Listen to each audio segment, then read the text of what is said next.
My name is Patrick McGinnis, and I coined the term FOMO. That's short for fear of missing out, and it's why some people end up following the crowd.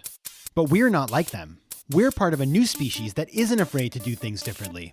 I call us FOMO Sapiens. And this is the show where you'll meet people like us, phenomenal FOMO Sapiens, to learn how they find the courage and the ideas to live exceptional lives.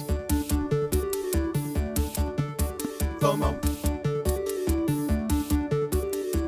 Welcome to another episode of FOMO Sapiens, the show for people who don't just follow the crowd, but instead take their own path to success in business and in life. I'm your host, Patrick J. McGinnis, venture capitalist by day, author and podcaster by night, and FOMO Sapiens 24/7. Today, we're talking about people who are doing something really different. They are truly taking up a unique path because they are starting a new company. They are entrepreneurs in the world of psychedelics. Now, we have talked about this a little bit in the past, but here you have a company that is actually operating within a legal corner of the market, which is ketamine journeys. Those are legal here in New York City and in other places. And so that's what we're going to talk about, because I find this notion of being an entrepreneur in an emerging space where there are still regulatory issues super fascinating.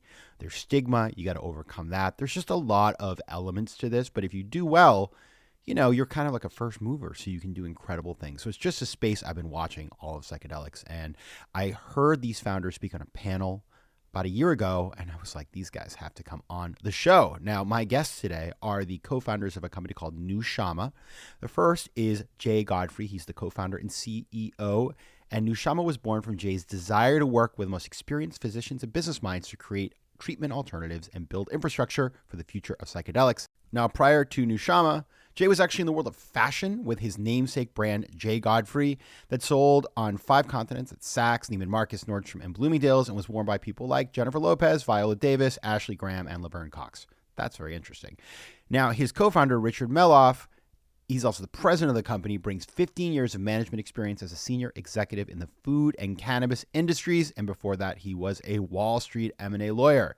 So you have some guys with serious business chops coming in and doing fascinating things. We're going to talk about how they're doing it. It's a fascinating episode that you're going to love. So let's get to it. As you know, I like to start every episode with the same question. And the question is this: what's a formative decision you've had to make to get to where you are today? Patrick, in about 2018, I was going to talk, I was 3 years into talk therapy, spending $300 a week. And I had all these great strategies, great kind of coping mechanisms, but I didn't feel like life was about coping. And at least that's what I'd been reading about. Like, is the purpose of life just to get by and just to cope? And I'd been reading a book that was gifted to me called How to Change Your Mind by Michael Pollan, which was really a Bible of sorts on the promise of psychedelic medicine. And although I had never tried any drugs in my life, I thought, wow, this is the future. And I took a massive leap of faith. And what I thought at the time was a major decision to explore plant medicine. And 4 years later, 2023, not only has it completely changed the fabric of my daily existence, but it's also the reason I co-founded Nushama, our business, I should say, that treats people using ketamine with depression, anxiety, PTSD. So I look back on that decision as both a formative one, a risky one, and one that had to happen. It's not often that you hear an entrepreneur. I mean, we hear about entrepreneurs starting companies because they worked in an industry and they saw some sort of opportunity and they were like, I can do that better. When you have a product that changes your life, that's a whole other way to come at it. It's very interesting founder story. Rich, I'm going to bring you in here because you guys started this company together, Nushama. Tell us the story behind this. So Jay has this kind of foundational experience. Like, what happens next to get this business, off the ground? So I see Jay at a family event in 2020, just before the world gets turned upside down. Jay and I have known each other for 25 years. We went to university together. His older brother and I were roommates. So we've known I've known Jay since he was 17 years old. And he didn't know that at that time I was an executive in the cannabis industry. And I did not know at that time that he was making these transformational life changes with plant medicine. And by pure serendipity, we started having a conversation about drugs, and it emerged that he was very interested in psychedelics, as was I, because in the cannabis industry at the time, especially on the medical side, I was seeing people get these huge prescriptions for PTSD, like 5-10 grams a day, which is just a staggering amount of cannabis if you know anything about pot. And I said, this can't be right. Like, it cannot be right that to treat PTSD, people have to be stoned from the minute they wake up to the minute they go to sleep at night. And so we started having this conversation, and it dawned on us that we both had this passion for wellness, this passion for helping people improve their lives through plant medicine. But we just were unsure at that moment how we were going to get from A to B. We knew that that we were onto something, but so many months of discussion and iteration made us come to the conclusion about a couple things. One, what we were not drug discovery people. We weren't going to discover the next great, molecule. We're not Sasha Shulgin, and we're not, Pfizer. We're not a drug company. We're not really technologists we're not going to do a VR thing. What we could do, and what we did understand, was product, hospitality, and retail. And so we came to the idea, and we also had this passion to help people in the here and now, not at some distant future date, but right now. And so the point was, what can we do today to help people today? And the answer was, we can open a clinic that uses the only legal psychedelic-like molecule that exists, which is ketamine. And we're going to open a clinic to treat people with these mood disorders right away. And that was the sort of how it all came together, how it all coalesced. So, we've talked a little bit about this plant medicine space on FOMO Sapiens because it's a hot space. It's a hot space in a couple ways. Number one, it is a hot space for users. I think people are seeing this, and there's obviously FOMO and stuff because people say, well, one session and it's like 43 years of therapy. Right. Well, maybe, probably not, but it is clearly there are solutions that are coming out of this. On the other side, there's money rushing in, even despite the pullback in venture capital across the world. There's certain sectors, AI, psychedelics that are hot, and people are getting into them, and they're speculative, right? Because it's early days, but there's a lot of interest. So, Jay, you've been through this. You found plant medicine to be powerful in your own journey. What is this like? Take us through the solution that a ketamine sort of journey provides. Like, what are we trying to achieve, and what does it actually do? Sure. Patrick, that's a great question because it's one that we get, and it's probably the most misunderstood thing about psychedelics. So psychedelics in general, and in our case, ketamine, but this rule or this description will hold for psilocybin, it will hold for LSD, ibogaine, DMT, and MDMA. When somebody has a trauma, and this often occurs in childhood for most mood disorders, but often for PTSD, it can happen at any time in life.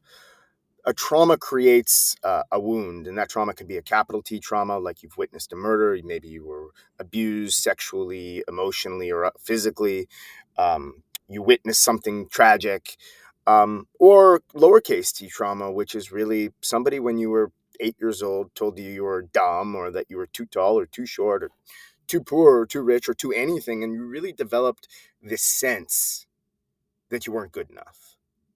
And that not good enough never leaves. And people they build walls around themselves to protect themselves so that they don't get hurt again. And it happens in every single human being.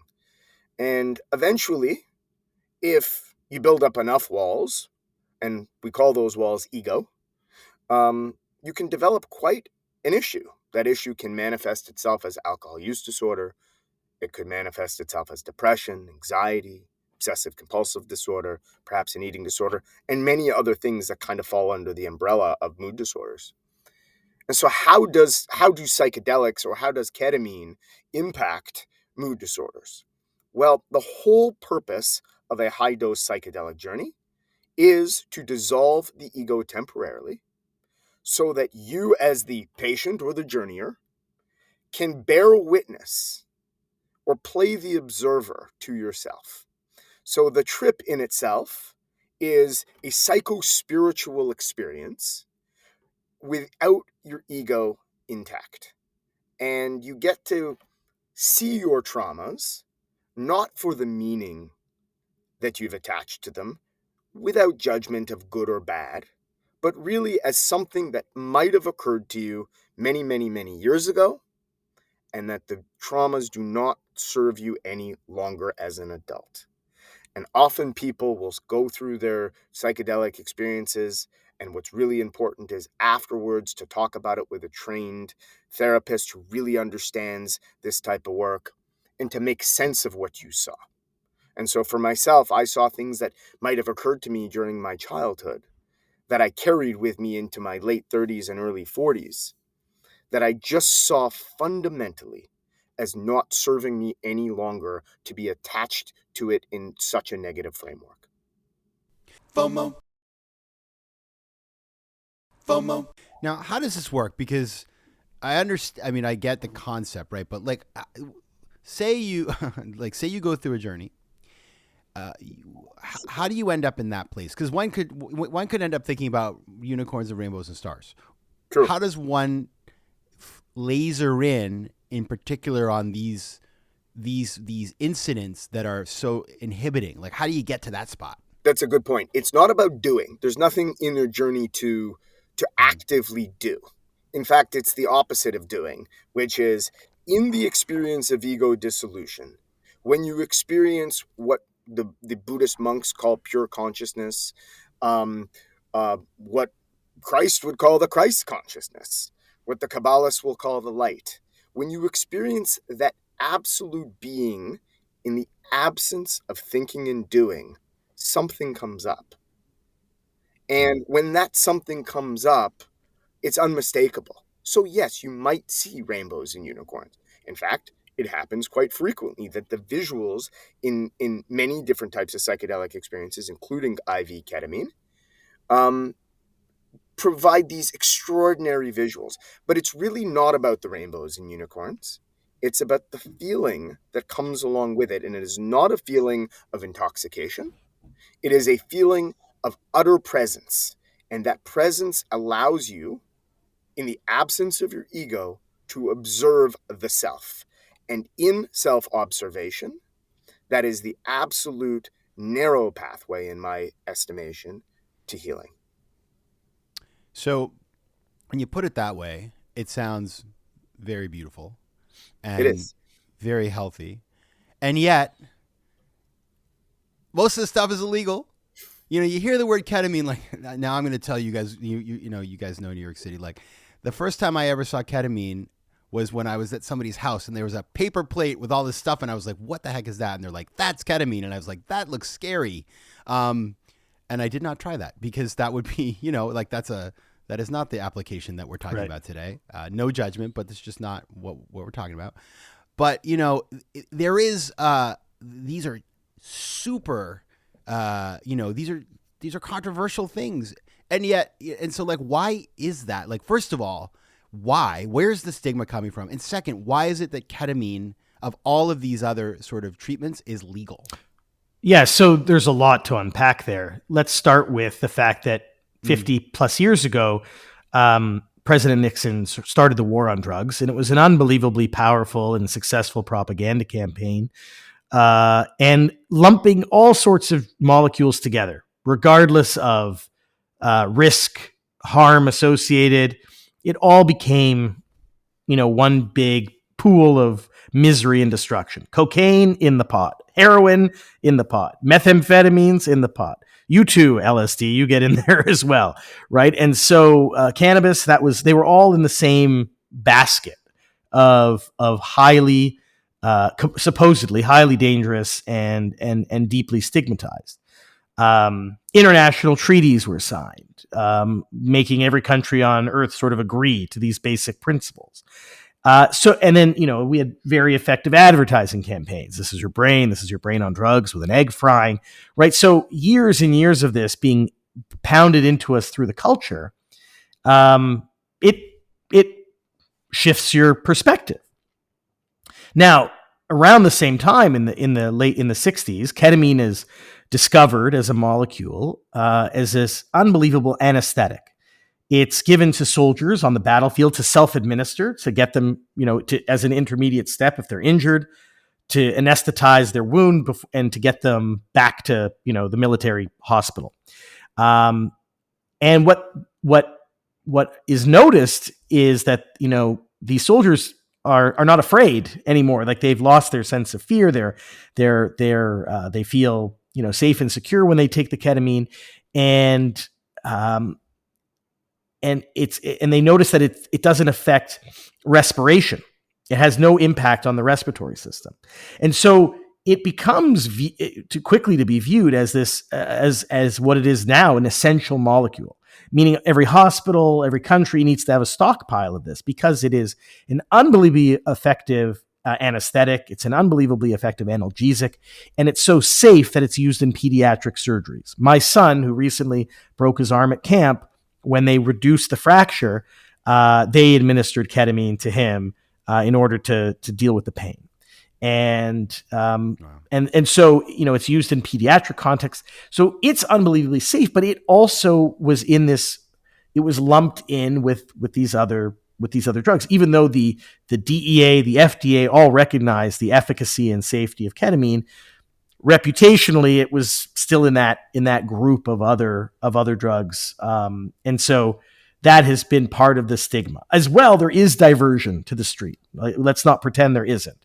There is diversion to the street. That's how ketamine, which is a Schedule III drug, ends up as Special K on the street. And, people, like, there aren't really horror stories around ketamine, but there certainly are enough negative stories around Special K and the street use of ketamine that, again, there would be that stigma as well. So it's incumbent upon us as Nushama to really educate our, the people who are interested in this treatment and really make them understand that in a therapeutic context, at the doses we administer, with the supervision and the safety wrap that we put around this treatment, that it is remarkably safe and efficacious. But, there's an old saying, you must be carefully taught, meaning once you put something in someone's head, it's very hard to get it back out. And that's incumbent upon us to do that. Yeah, it's, as you tell this story, it strikes me quite rich that, like, these treatments, which, are efficacious and if used properly are super healthy or, unharming. And then you have, those are illegal, and then they're handing out opioids to everybody because the Sackler family, it's just it's so unfortunate, right? But, we're on the other side of that now. It is, it's starting to gain acceptance. And, as we think about that, Jay, you guys have been doing this for 2 years now. You started the business. Like, what does it look like? So, it's an interesting category, but it's also, you got to make a buck. You got to be able to do this. Like, how many journeys have you done now? And, like, how do you kind of measure the milestones? Like, I know you take insurance. That seems like it's important. Like, what are some of those business factors that you're looking at to measure whether this is a great business? Yeah, there's a number of things. Over the last 2 years, we've administered about 7,000 journeys. That covers around 1,700 people. And efficacy really is determined, surprisingly, both qualitatively and quantitatively.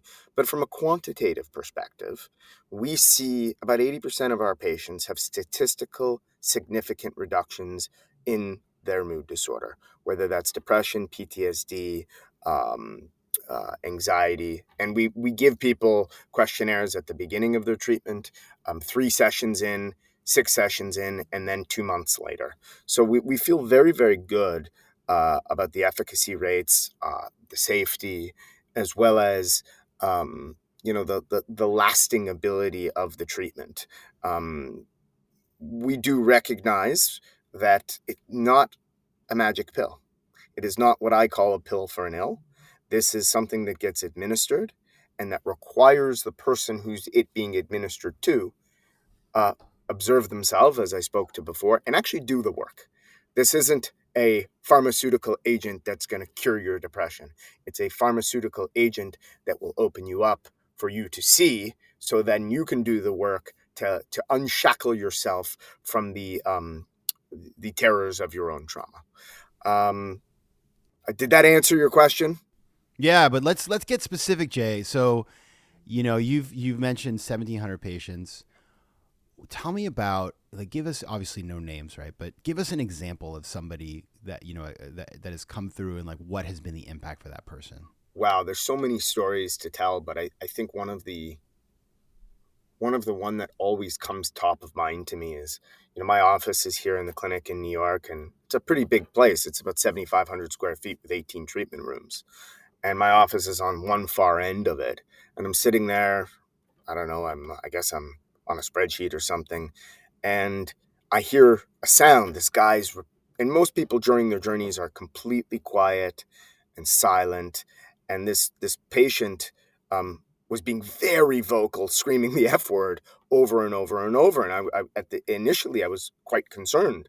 And I peek out of my office and I see the clinical team, which is nurses and medical assistants and therapists and doctor running towards the room. And as a business person, the initial thought is, oh no, this is going to be a problem. And I went back into my office, and I don't know whether I prayed or what, but just hoping that everything was okay. And I later heard, after this patient had come through his journey and integrated that with our therapists, he came in with such severe treatment-resistant depression and acute suicidal ideation. And in his journey, he had seen a visual of him killing himself and showed up with another visual at his own funeral. And at his funeral, he observed, I think it was his 18-year-old daughter, but it might have been his son, I don't recall exactly, just absolutely crushed by the fact that their father had seemingly committed suicide. And in that one single journey, this guy had resolved that he would never kill himself. And so to me, talk about a transformation. Somebody who'd come in with a diagnosis of treatment-resistant depression and suicidal ideation had completely resolved the suicidal ideation because he saw the result of it in his journey. And there's many, many other stories that are equally as profound, but that's one that I always come back to. FOMO. So one thing that kind of strikes me about this whole space is that, it is evolving, right? But it feels like, we're going to look back, and I'm not here to I'm not like on the payroll of anybody in the industry, but I just think I'm looking at this, I'm like, in 20 years, people will be like, why weren't we all doing this all the time appropriately? Not every day, of course. It's like a lot to take on. But it is, attitudes are shifting. And I guess, Rich, there's two things I want you to talk about. One is I think there is a perception out there that this is like for rich people. This is like bored rich people looking to have a new experience, which, by the way, there's a lot of that. And that's nothing wrong with that. Like, whatever, it's better than like other things one could do, I would assume. But that's number one. When a lot of time, people across our society have deeply, troubling conditions where this could be helpful. So talk about that first. And then the second thing is, how does one, you're in this industry, like, how do you get this into the mainstream where it's not like, we don't have to make the jokes about, the horse tranquilizer and all that right. sort of stuff. So with respect to access, as of right now, ketamine for mood disorders is an off-label treatment. So it is not specifically covered by insurance. So how do we create access where, a cash pay product is by nature, more accessible? And, I think that's one of the things that less accessible than something that's widely covered by insurance. So the long game is to continue to lobby the insurance industry to look at the studies, understand that it's in their interest, less costly over the long run. People aren't on meds for the rest of their life. They're not on long-term disability. That it's in the insurance industry's interest to help people access these treatments because the cost to society of depression, anxiety, and other mood disorders, the cost to the insurance companies is far greater without these treatments than with these treatments. But we're not there yet. So what do we do in the interim? So there are companies like Enthea, which is a third-party administrator that goes directly to employers to say, hey, would you cover this treatment for your employees? Almost as like a separate piece of insurance, right? That's self-insurance at the employer level. So that's starting to gain a lot of momentum. We at Nushama have programs in place for first responders, military, police, firefighters, nurses, EMS, teachers to come in at a reduced rate because we want to create access. We partner with financing companies that let people pay it over, interest-free over 12 months. So there's a lot of ways, and we're constantly pushing and exploring. But fundamentally, at the moment, it is largely an out-of-pocket experience. Now, what I would say though is that people value what they work for and what they invest in, and we see this all the time. You got to have skin in the game. You gotta invest in your own well-being. And so that is, what is your life worth? What is getting your life back worth? And what's the investment when we make if you were doing a course? So our pricing for 6 sessions is $4,800. And, as I said, we have a number of payment plan options and we have a number of other programs. It sounds on the one hand like a lot. I mean, each session is 3 hours in a Midtown Manhattan doctor's office, right? So at an hourly rate, it's actually well below what someone might expect to pay in New York.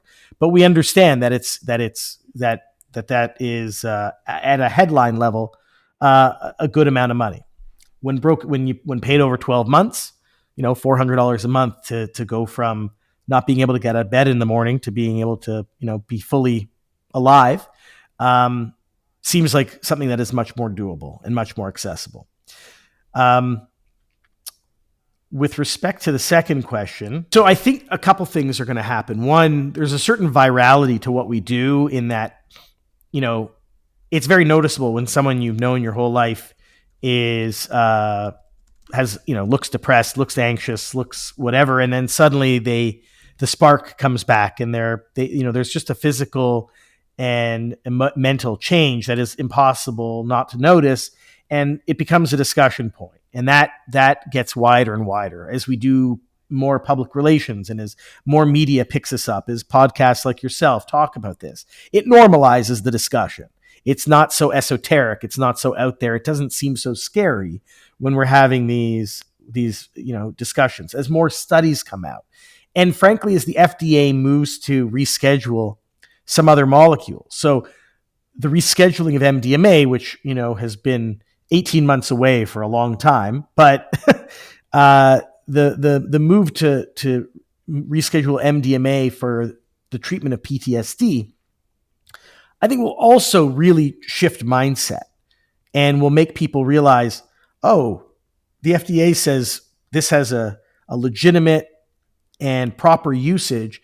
And like 10% of Americans are suffering from PTSD, which is a staggering number of people. It's not just people in the military or ex-police or ex-firefighters, but anyone who's gone through a very severe trauma could have experienced PTSD. So suddenly, it looks like rather than everyone telling you what you can't do this and you can't do that to treat your PTSD, we're actually opening up avenues for treatment. And so when that happens, we think that'll be another inflection point because it will destigmatize yet another molecule. And then it starts to look, one is an anecdote and two is data, right? So you're gonna start to see a greater opening in our opinion. All right, everybody, you heard it here first. So go check out Nushama at their website. It's nushama.com. And you can find them on Instagram at Nushama Wellness. All right, guys. Richard Meloff and Jay Godfrey, co-founders of Nushama. Thanks so much for being here. Thanks, Patrick. Thank you very much. FOMO Sapiens is recorded in New York City.